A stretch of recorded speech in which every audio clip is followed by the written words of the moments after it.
Okay આવો હેડો અંદર આવો અંદર આવો હા હા હા ડાયરેક્ટ નહીં લાવીએ ચિંતા ના કરશો ને ઓકે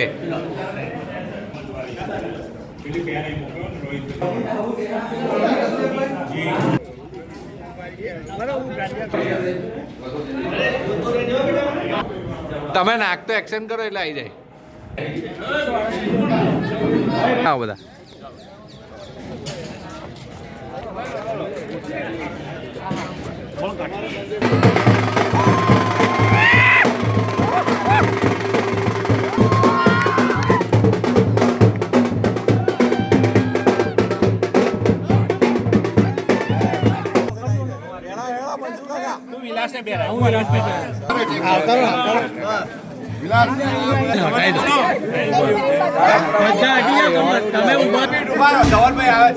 હા ધવલભાઈ બોલાવો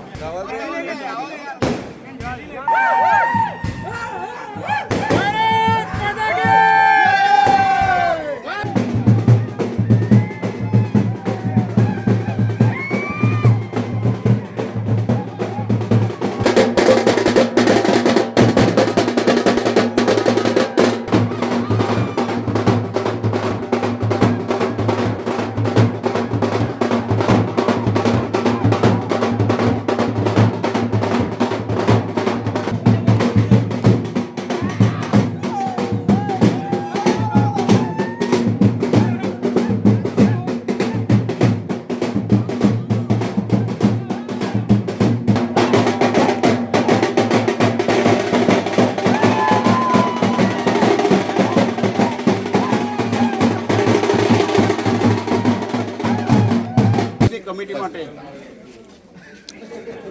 કિરીટભાઈ વિજેતા જાહેર કરવામાં છે. એમને 440 વોટ મળે છે.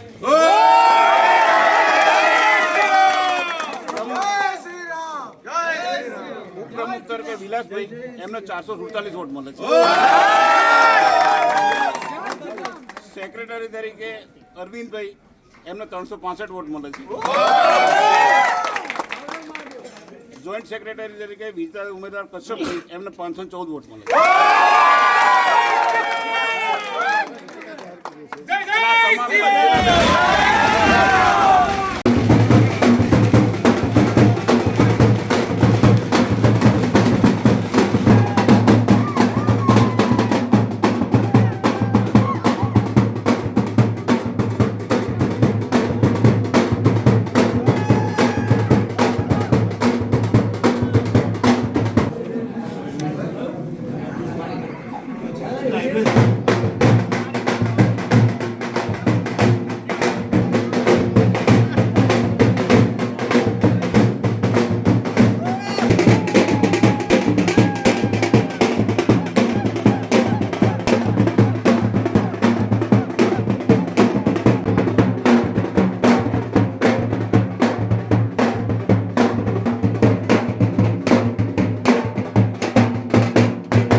મારું નામ વિલાસકુમાર રમણીકલાલ અમીન છે. અગાઉ પણ હું ઉપપ્રમુખ તરીકે ચૂંટાઈ આવ્યો છું અને ફરી વાર ટોટલ કુલ મતદાન 786 હતું. તેમાંથી 447 મત મને મળ્યા છે. તે બદલ હું નડિયાદ બારના એસોસિએશનના તમામ વકીલોનો ખૂબ ખૂબ આભાર માનું છું.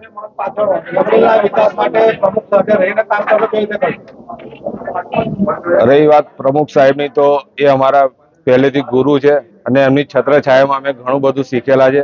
અને એમના શીખાયા મુજબ એમણે જણાવ્યું કે વકીલ એક વસ્તુ એવી છે કે કોઈ પણ આગળ ઝૂકે નહીં. અને ઘણા સમયથી અમે જોતા આવ્યા છે કે ન્યાયાધીશો તેમજ પોલીસ સ્ટેશન તેમજ અન્ય સરકારી ઓફિસોમાં વકીલોનો ઘણા સમયથી અન્યાય થઈ રહ્યો, એ આજ પછી નહીં થાય એવી અમે તમામ કાર્યવાહી કરીશું. મેં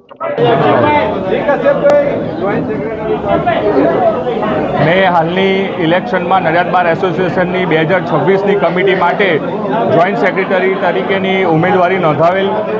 780 જેટલું મતદાન થયેલું અને એમાંથી મને 514 જેટલા વોટ મળ્યા છે અને મને વિજેતા જાહેર કર્યો છે. અગાઉ જ્યારે ચૂંટણી હતી ત્યારે અમે કેમ્પેનિંગ કરતા હતા કે અમે જ્યારે જીતીશું ત્યારે અમારા જે પ્રમુખ જીત્યા છે કિરીટભાઈ બારોટ એમની સાથે રહી અને વકીલોના કલ્યાણકારી કામ કરીશું. જે નવા વકીલ આવ્યા છે એમને જે 3 નવા કાયદા આવ્યા છે એનાથી અવગત થાય અને એમનું જ્ઞાન વધે તે માટે લીગલ સેમિનાર રાખીશું. કોર્ટ અને વકીલો વચ્ચેનું જે સંબંધ છે એ સારો સુમેળભર્યો જળવાઈ રહે અને વકીલને ક્યારે પણ કોઈ પણ સરકારી કચેરીએ કોઈ ઘર્ષણ થાય તો વકીલના હિતમાં નિર્ણય લઈશું અને અમે હંમેશા વકીલને કલ્યાણનું અને અમારા વકીલોમાં એકતા વધુ વધે અને વકીલોનું ડેકોરમ જળવાય એવા પ્રયાસો કરીશું અને પ્રતિષ્ઠા વકીલોની સમાજમાં સારી બને એ રીતના અમે પ્રયત્ન કરીશું.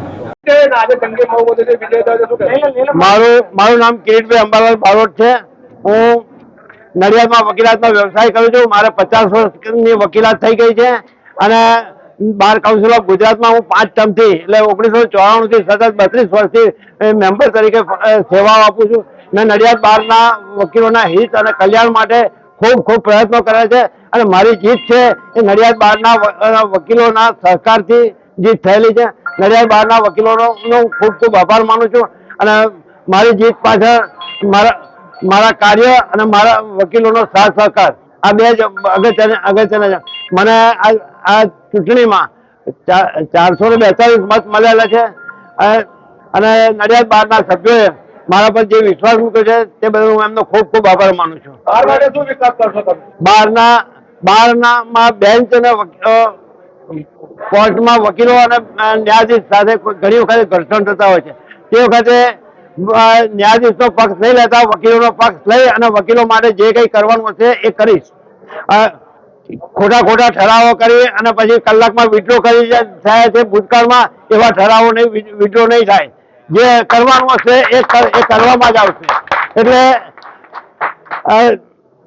ચોક્કસપણે વકીલોના હિત માટે અને વકીલોના કલ્યાણ માટે ન્યાયાધીશની ખુશામત નહીં કરી અને વકીલોનો પક્ષ લઈશ.